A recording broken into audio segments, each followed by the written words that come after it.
Un arbre comme il en existe peu. Un arbre resté à l'abri des regards jusqu'au début des années 80. La municipalité rachète le parc d'un château et apparaît alors un spécimen hors norme.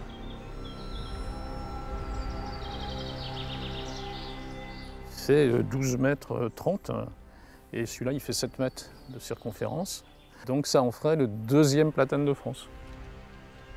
En 2005, le platane de Savegnères est reconnu arbre remarquable. Faute de documents historiques, il garde encore une grande part de mystère.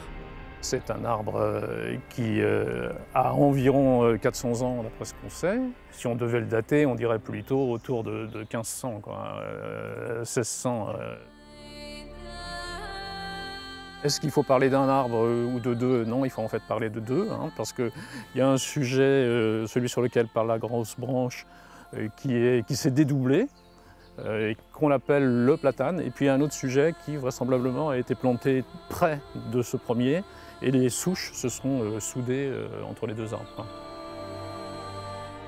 Il a été planté isolé, et il a eu tout le temps de développer en fait son architecture sans gêne. Il a profité de l'espace, il a eu l'espace. Il a poussé là aussi parce qu'on est proche de la Loire. Donc avant c'était du marécage ici.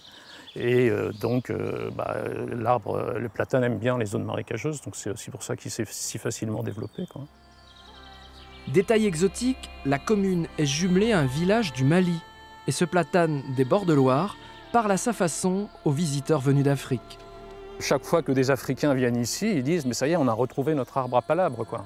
Parce que c'est un arbre qu'on imagine très bien dans la savane africaine, quoi. D'origine orientale pour les botanistes, plusieurs fois centenaire, ce géant d'Anjou invite à coup sûr au voyage à travers l'espace et le temps.